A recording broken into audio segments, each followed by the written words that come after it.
In this video, I'm going to try and get everything ready for the top to go on. I'm cleaning all the fasteners and this stuff right here. I picked up some more at the store, and then after I picked some more up, I found a bunch in my basement. You know, the old Murphy's Law. You can't find it, and then you buy more and you find it. But a lot of bolts are in that right now, and then once I take them out and rinse them off, I'll start putting these in. I got to get the rest of these off the old weather strip. I don't know if I haven't opened the new weather stripping to see if they come with nuts, but maybe I should. And I need to find 1, 2, 3, 4, 5 more of these. These are what held the weather strip on the front header. So I'm going to dig around and find some more, and that way, you know, I can save money. Everything I do will save me money on them having additional stuff to do. And you know, the more they have to do, the more times they spend working on the car, the more money I pay. Yeah, it's back on. It doesn't look too bad. It, you know, it needs to be re-chromed, no ends, its, or buts about it, but it looks a million times better than the rusty way it was before. The way I understand these tops work, when you put them up, you just pull you pull a handle out to release the hook from here, and then you lift the top slightly and put the thing back in so it doesn't stay hooked here. My understanding, or I don't know if that's the guide pin or what, I think the guide pin, I don't know, but anyway, I think the hook goes in here and the guide pin goes in here. And my understanding is when you put the top up, you just pull gently on those handles that you normally pull out, and thing springs back and catches here. So I'm going to get the guide pins cleaned up for the top, and I'm going to try and get this thing to where it latches properly, so that's one less thing the trim shop has to do. The top header is in place, but I think that I'll let the trim shop do all the adjustments. So my understanding is you can see how these are latched up in there, and you move this arm out and it unlatches that, as you can see, and if you put it back right away, it relatches and it's loose because there's no weather stripping on the top here, you know, so that's why there's a little bit of movement there. But from what the shop manual states with the top, to run the top, you open these up and then you do that, you know, just get it to where it's not, and then you put these things back like so, and then you can run your top down. And then when you run your top up, but as you can see, these pins aren't coming in because I think nothing's lined up yet, you know. It's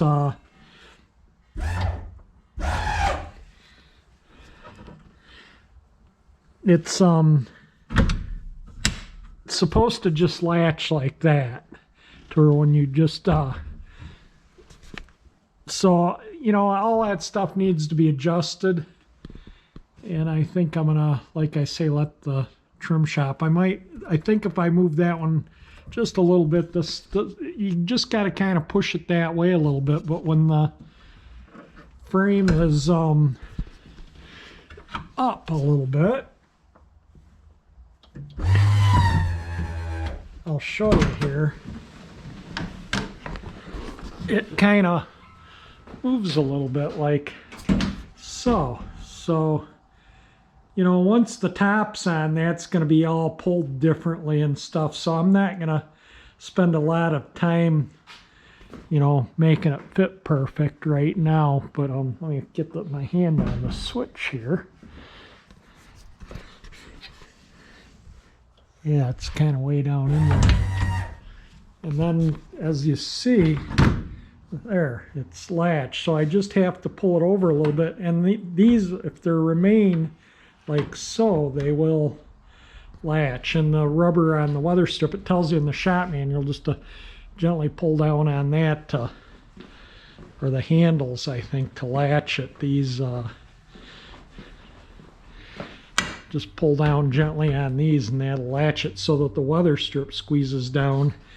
These little spring-loaded things pop up in there, but that is latched, and I'm gonna, like I say again, I'm gonna let the trim shop do all I'm sure they're going to have to, you know, adjust things after they get a top on it. So I'm going to let them deal with all that. But it works pretty good right now. I'm pretty happy with the way it is. I think, you know, they're the experts with this kind of stuff, so we'll let them deal with it. I've been going through the fasteners. So these are for the tacking strips to bolt to the car. I'm just going to throw them in there. They're done. These ones are also for the tacking strip, but some of them are in pretty rough shape, so like that one will have to be replaced. I think that's the only one that really needs to be replaced. And then as you remember, when I took the car apart, there was a couple of these missing, and I'm sure he has these. He said he has screws like this, so we'll need one like that. He'll have to have a few like that and 4 like this.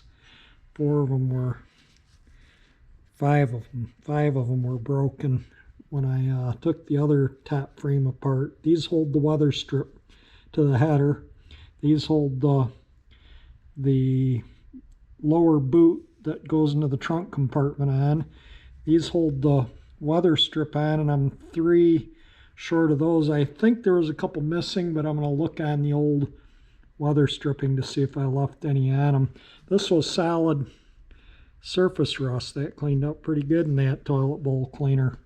And these were those screws that held that fiber stuff on in these right here.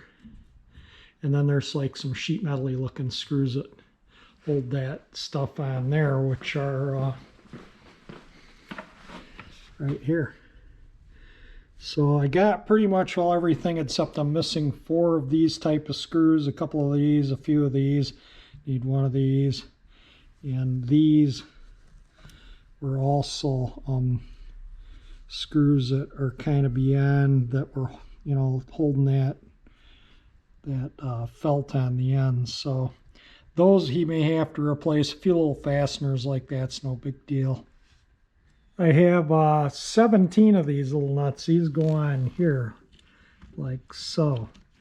And I counted, and there should be 18, but one of them looks like it was pulled out or not on the weather strip anymore. So that's probably why the one is missing. So hopefully he'll have one of these. If not, we'll have to improvise. This is how I paint screws.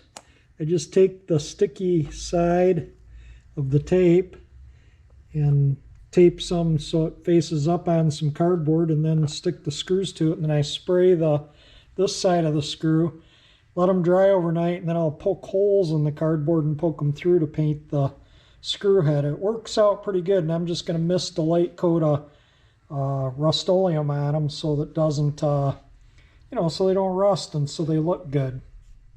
I'll paint it up nicely. Make sure you spray them from all 4 sides, otherwise you get a shadow. Like if you just paint from this side won't have any paint on it. And that's satin black. This is what I use. This is as good as Rust-Oleum. I like this stuff too, but most of the stuff I do use the Rust-Oleum brand, but this kind of stuff, that stuff's good. That just happens to be what I had in the low gloss satin. So I'm gonna let that dry overnight, and then we'll flip it over. Tomorrow we'll poke them through the cardboard and paint the other sides. I gave these a quick bead blast.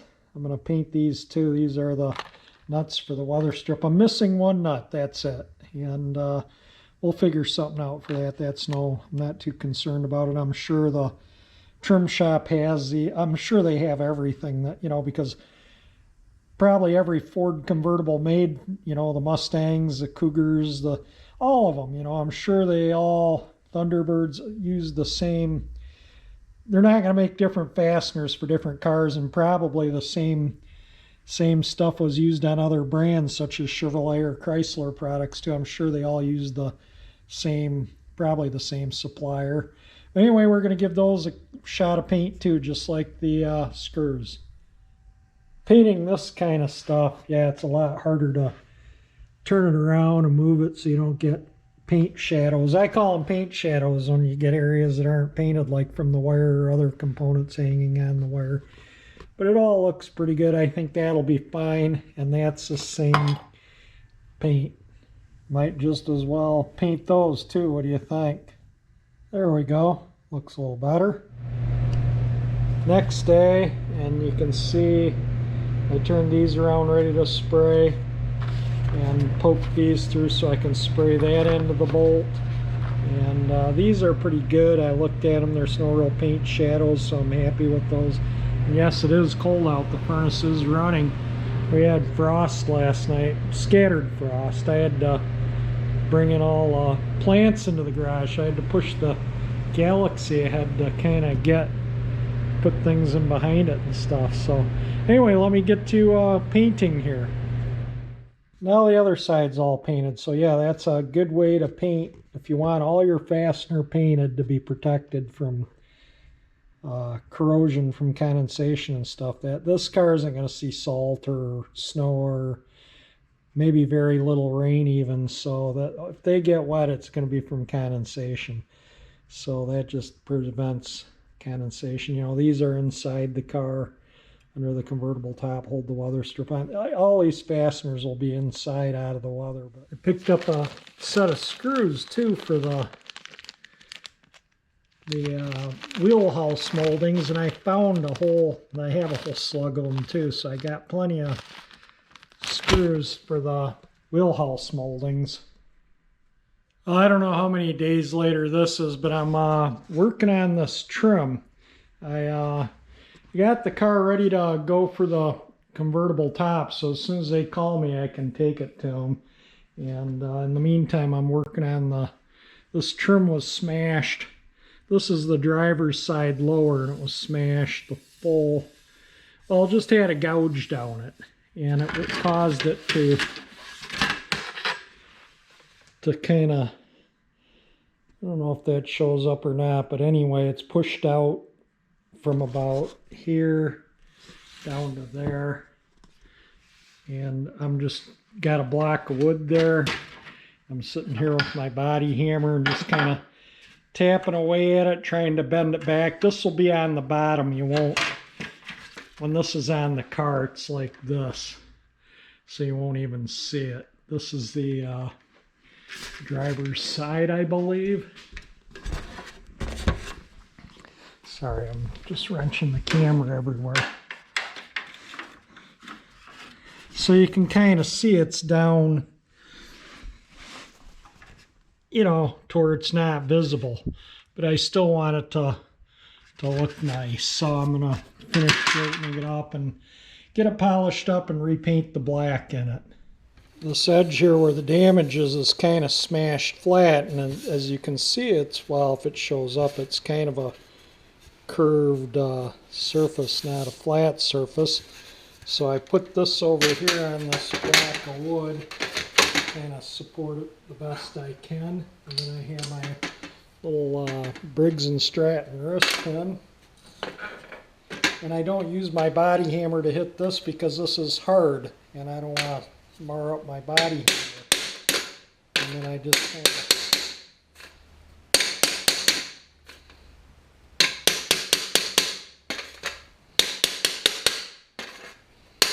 and I'm trying to just roll it back to that round edge that it originally had. Looking down at here, it's coming out, it's coming along, and I'm just going to continue to work on it, but it's definitely coming out. This is totally doing the job, doing it like this, just rounding it out nicely.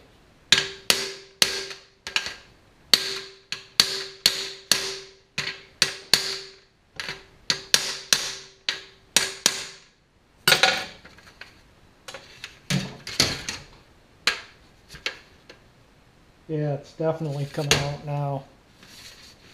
Looks like there's a wampus right about here to where it was flattening to going to round, so I got to work from about here back.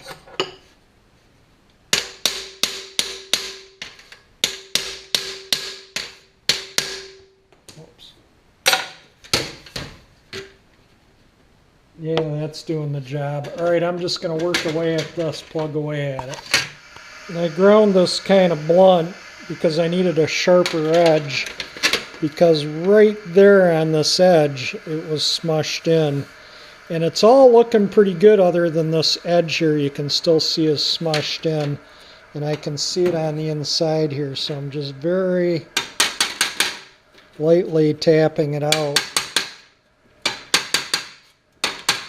Right on that edge. I'll sand all this out and polish it when I'm done with Neverdull.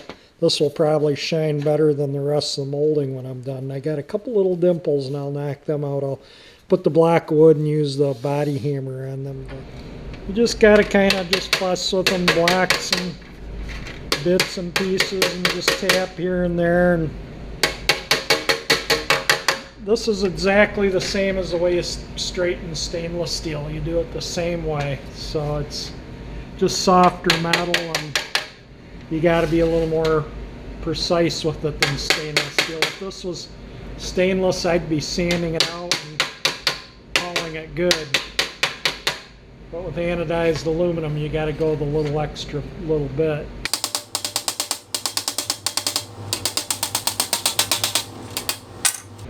I think there's just some, see how it's gouged in there?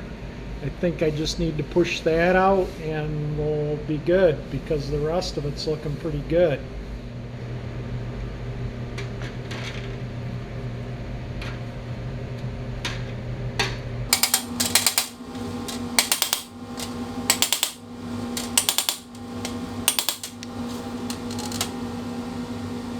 Still a little mushed flat there. I'm going to try and push that out a little bit more too. That one's not right quite on the edge.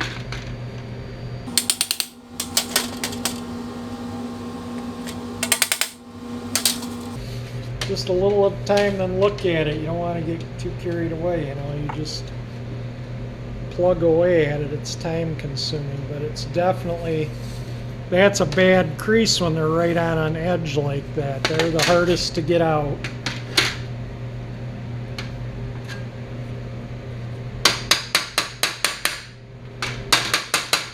Yeah, if it was in a flat area, it'd be out by now, but unfortunately it's ribbed.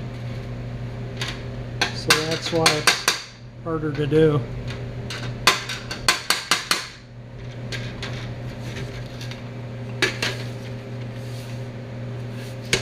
I don't know what the camera's recording. Hopefully something worth looking at.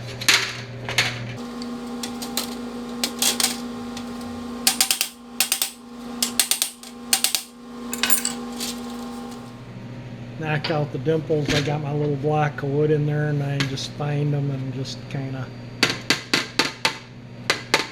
very gently tap them out. This stuff bends like butter.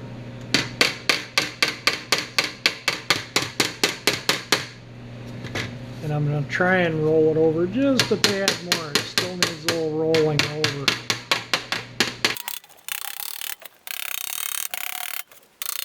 That was completely smashed flat right there when I started.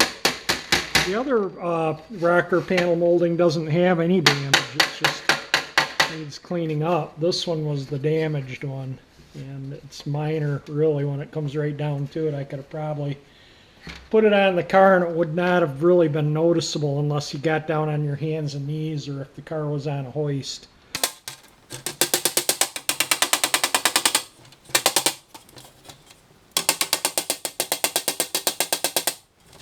Trying to just fold it over a little bit, roll it over a little bit more, but I don't think it's going to go much anymore. I think it's about as good as it's going to get.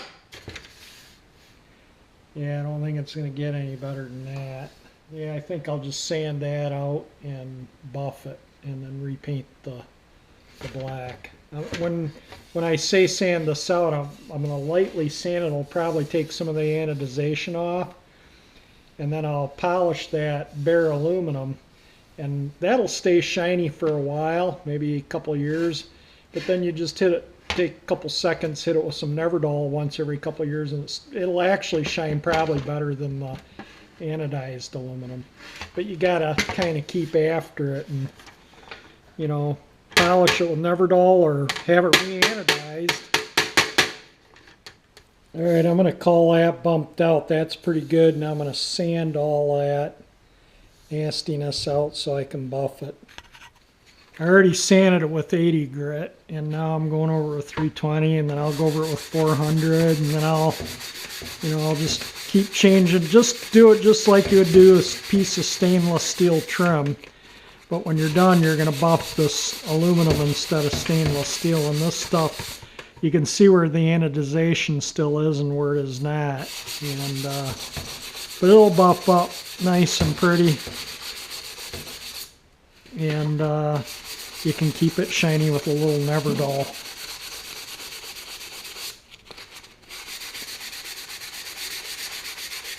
And this doesn't have to be perfect. Like I say, this will be, you won't see this unless you get down on your hands and knees, or, like I say, have the car on a hoist.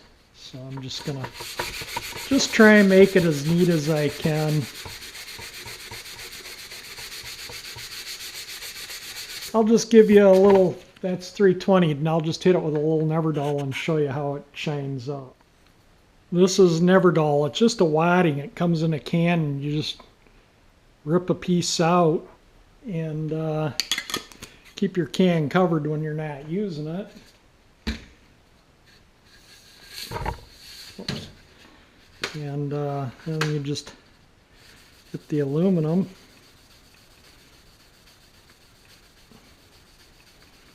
Now, mind you, this is 320 sanded. It's not 400 or 600 or 1200 or buffed or anything. This is just rough sanding to Neverdol. So it's not going to shine like glass doing this.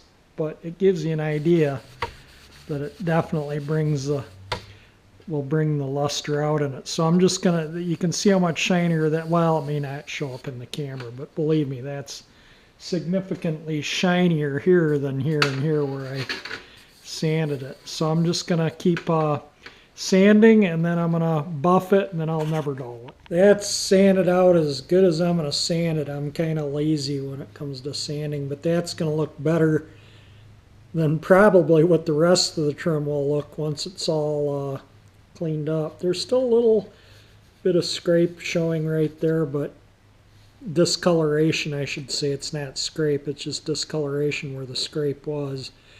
But that'll, when I buff it, that shouldn't show. If it does, I'll sand it out a little bit more, but I think we're going to call that good. Like I say, it's really not going to be that visible. Right, I'm just going to buff it with the same thing I buffed stainless with. This probably won't take much, and then I'll probably buff the whole trim out with this too. I just got to make sure I don't wheel the car with it. And I might have to move the camera. I got to get into a different angle here. Alright, I'm buffing it the same thing I buffed the stainless, same way.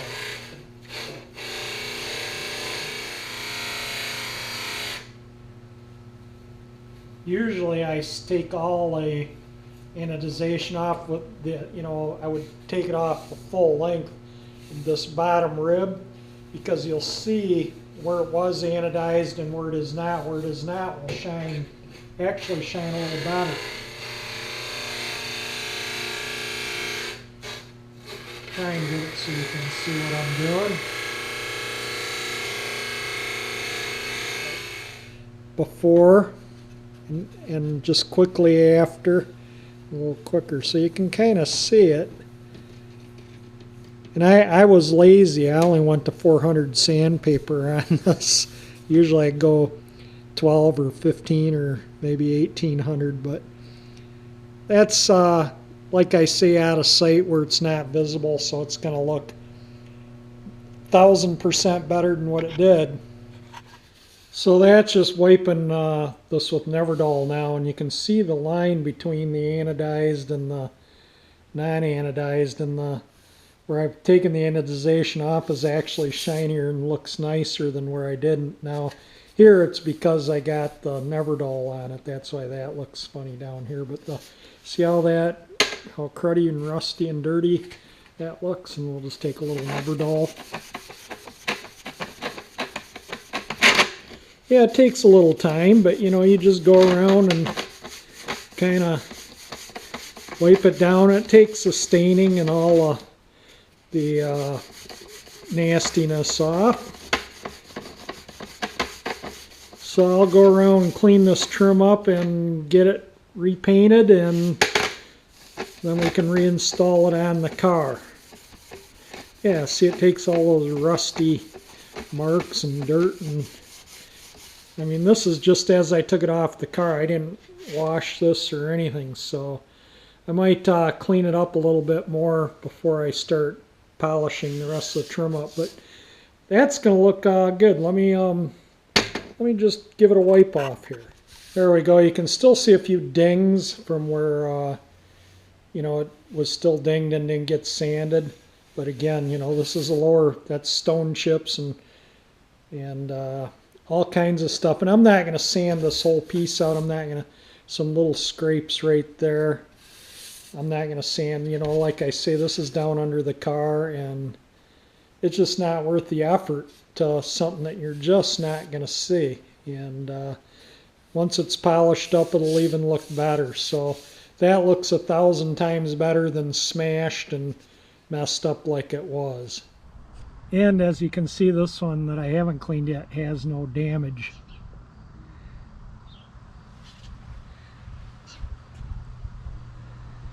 They're going to look good. They're good enough anyway. There we go. They're both cleaned up. This damaged one actually is the passenger side when I got them kind of, that plastic piece I believe goes at the very rear.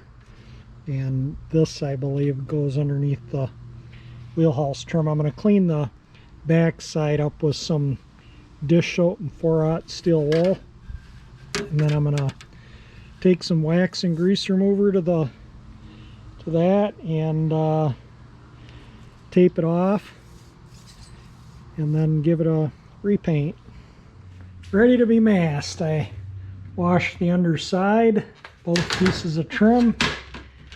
Looks good. And I doubt you can tell which one was the smashed piece just by looking at them now. So let me, I might do that in a separate video. We'll see, start masking and painting. I'm going to wrap this video up here. Just kind of gives you an idea of what I'm doing while I'm waiting to trim shop to do the convertible top. So if you like my video, definitely hit the like button. If you like my channel and want to subscribe, hit that 348 engine icon at the top of your screen there. And thank you for watching my videos.